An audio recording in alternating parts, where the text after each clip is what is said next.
खुलुमबाय गोजोन फुंबिलि बयनिसिमबो नोंथांमोनखौ आंनि चेनेलाव गासैखौबो बरायनाय बावहरग्रोनाय थाबाय आसा खालामो नोंथांमोना खौरांखौ नायनानै मोजां मोनगोन। साननैनि दावबायनायजों दिनै गुवाहाटीयाव फैगोन हादोरनि गाहाय मन्त्रि नरेन्द्र मोदीआ।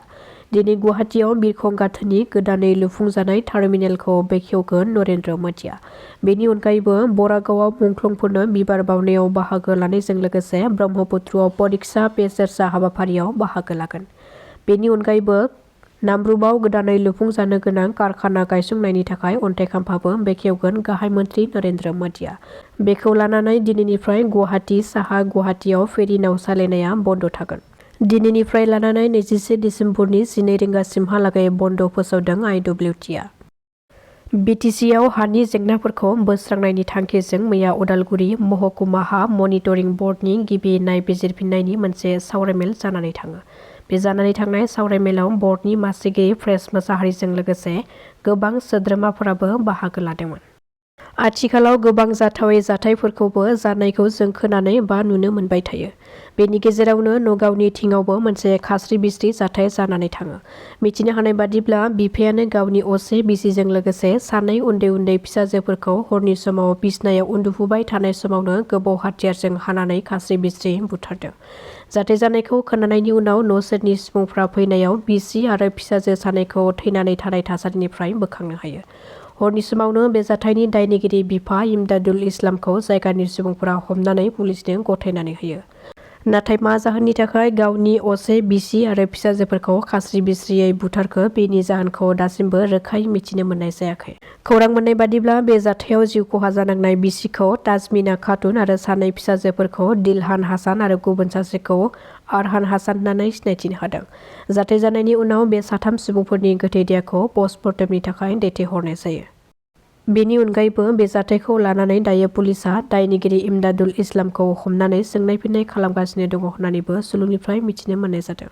1 दाननिफ्राय लानानै गलाघाट जिल्लानि खुमतायाव मैदेर आरो मानसिनि गेजेराव दाङाबाजिया बारानिफ्राय बारा जादों।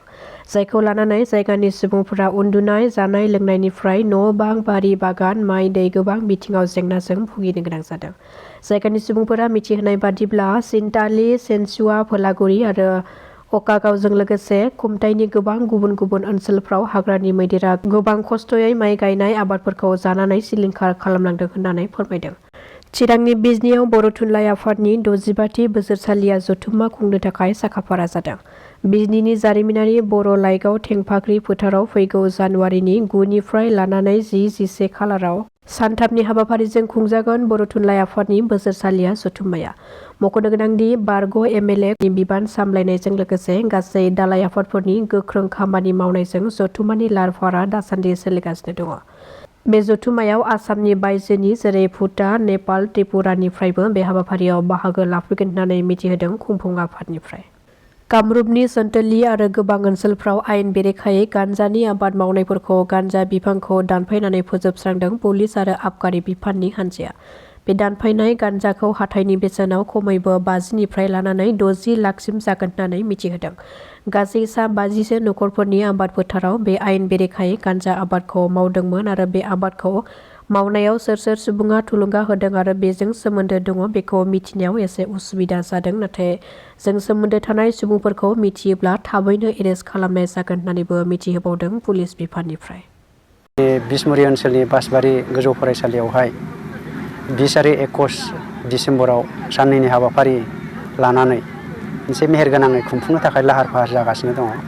दा बेवहाय जोङो गाबोनजों आरो समफोरजों बेवहाय माखासे गोग्लैसोनाय जे सोलोंथायाव गोग्लैसोनायनि थाखाय जिल्ला आफादा बेवहाय सेमिनारखौ मोजां जाहा आलासि लेंबोनानै माखासे सोलोंथाइ जौगाथायनि थाखाय मोननै सावरायमेल लानाय जादों। बेवहाय जोंनि ओनसोलनि माखासे छात्र छात्रिफोरजों लोगोसे गोरों गोरा मेलेमजिबि बिथांमोनखौ लानानै मोननै जोङो सावरायमेल लानाय जादों आरो बेवहाय बर' थुनलाइ आफादाव जौगानाय आरो बान्था मोनगिरि बिथांमोनखौ बाहाय बरायनाय जागोन आरो जोंहाबो गुदि बर' थुनलाइ आफादाव बर' बिजोंजों पास जानानै बांसिन नम्बर मोननाय फरायसानो रुंसारि साखिराम बरगयारि बिथांनि मुङै मोनसे बान्था बिलाइनाय जायो, बेखौबो लाफादों।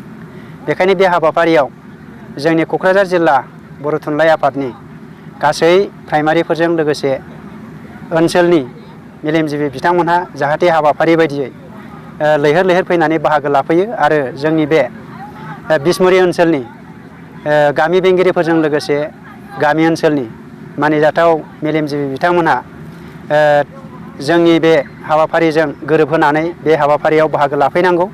बेवहाय जोङो लेंहरनाय जादों आलासि महरै बर' थुनलाइ आफादनि मानजाथाव गाहाय नेहाथारि मानगोनां मुस्रि नीलकान्त गयारि बिथां।